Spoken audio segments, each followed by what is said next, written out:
The Great Equalizer, Death and American Political Violence. Act 1. The First Silence, the King and the Cause. It began with the King, Abraham Lincoln, who had preserved the Union and dared to imagine a new birth of freedom, was slain in the theatre. His assassin, John Wilkes Booth, believed he was striking a blow for a dying cause. He thought he could change history with a single cowardly shot. But the Equalizer had its own design. Booth did not save the South, he only martyred the North. He did not silence an idea, he etched it in stone. In that moment, he learned the first lesson. Death does not take sides, it only takes. It takes the man, and in doing so, it steals the future. He was building and replaces it with an endless haunted what if. Act 2. The Age of Silence, stealing America's future. For a time, America forgot the Equalizer. We entered a golden post-war age of boundless optimism. We looked to the future, and then, in one dreadful decade, the Equalizer returned with a vengeance. It came not as a single act, but as a harvest. It came to claim the very voices that were defining America's soul. It claimed the youthful prince first, John F. Kennedy. Camelot was not a fortress, it was a convertible. With him died the cool, cerebral optimism of the new frontier. The Equalizer raised a generation's faith in a smooth, progressive future. It claimed the defiant prophet, Malcolm X, the voice that refused to soften, that demanded justice by any means necessary, the voice that terrified white America and challenged black America to find its own power. The Equalizer silenced him not in a grand battle, but in a crowded room. It proved that no platform, no matter how fervent, is a shield. It claimed the apostle of love, Martin Luther King Jr., the man who weaponized peace itself.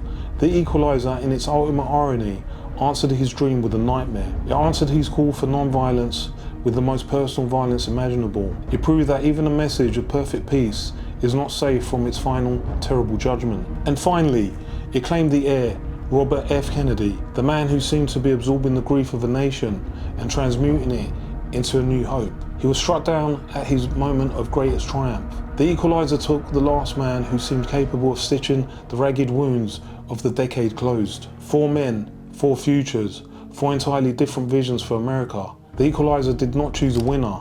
It did not crown one ideology. It simply cleared the board, left a vacuum, a silence so profound that we are still screaming into it, trying to hear an echo of what we lost. Act 3.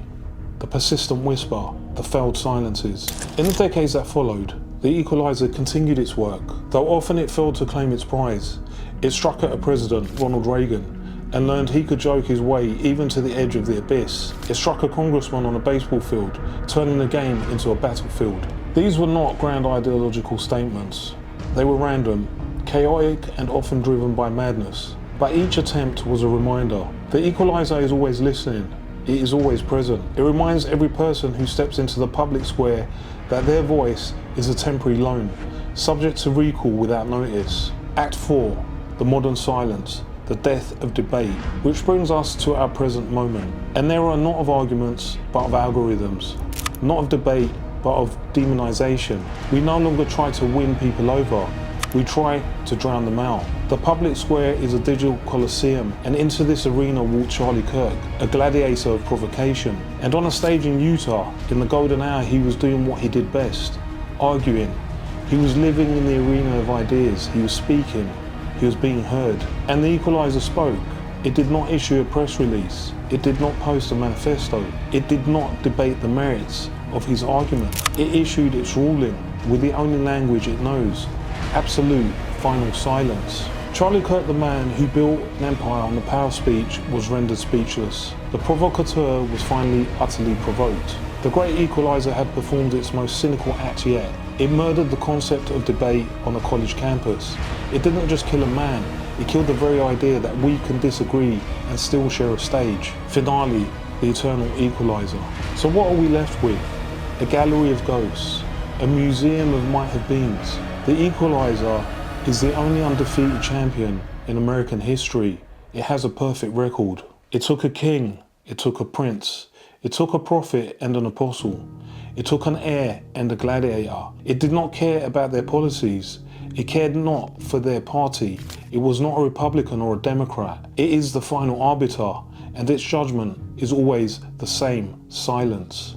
The question for the living is not who was right, or who was wrong. The question is whether we will continue to do the equalizer's work for it. Will we silence each other with our hatred, our dehumanization, our refusal to listen? Or will we fight the silence? Will we choose, despite everything, to keep speaking, to keep arguing, to keep hoping? Because the one thing that the equalizer cannot take is the voice we refuse to give it.